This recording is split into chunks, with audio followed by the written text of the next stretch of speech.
Hi dear students. റിസൾട്ട്സിന് ശേഷം ഒത്തിരി പേര് എന്നെ വിളിച്ചു. ഞാൻ കുറച്ച് സമയം മുമ്പ് പോലും ഞാനിങ്ങനെ ഒരുപാട് കോൾസിങ്ങനെ അറ്റൻഡ് ചെയ്യുന്നു, സംസാരിക്കുന്നു.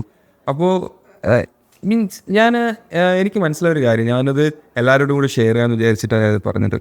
അതായത് പാസ്റ്റ് ഈസ് പാസ്റ്റ്, എപ്പോഴും അത് മനസ്സിലാക്കുക. ഒരു കാര്യം കഴിഞ്ഞു കഴിഞ്ഞാൽ അവിടെ കഴിഞ്ഞു.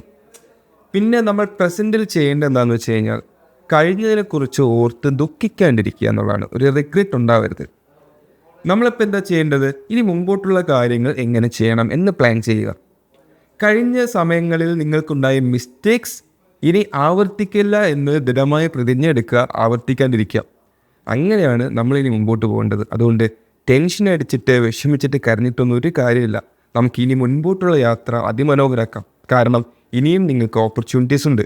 ഓക്കെ, അതുകൊണ്ട് ഫെയിലിയേഴ്സ് എന്ന് പറയുന്നത് ലൈഫിൽ ഉണ്ടാവും. അത് എക്സാമിൽ ഉണ്ടാവുന്നതല്ല ബിഗ് ഫെയിലിയർ. ഒരുപാട് ഫെയിലിയേഴ്സ് ഉണ്ടാവും. ഓക്കെ, ഞാൻ എഞ്ചിനീയറിംഗ് പഠിച്ച സമയത്ത് എനിക്ക് ഫസ്റ്റ് ഇയറിൽ ഞങ്ങൾക്ക് അന്ന് S1 S2 ഒരുമിച്ചായിരുന്നു.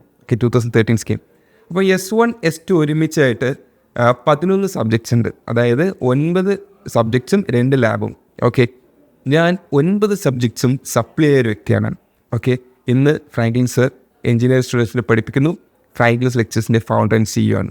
സോ ആ 9 പേപ്പറും എത്ര കഷ്ടപ്പെട്ടിട്ടാണ് ഞാൻ പിന്നീട് എഴുതിയെടുത്തത് എന്നുള്ളത് എനിക്ക് വളരെ നന്നായിട്ട് അറിയാം.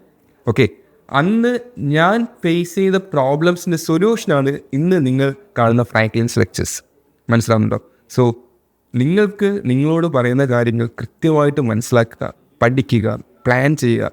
മക്കളെ, സ്ട്രാറ്റജിക്കലി മൂവ് ചെയ്യാതെ എപ്പോഴും ഞാൻ പറയുന്ന വാക്കാണ്. നിങ്ങൾക്ക് ഉറപ്പായിട്ടും ജയിക്കാൻ പറ്റും. ജീവിതത്തിൽ ഒരുപാട് ഉയരങ്ങളിൽ എത്താൻ പറ്റും. നന്നായിട്ട് ശ്രമിക്കുക. ഓക്കെ.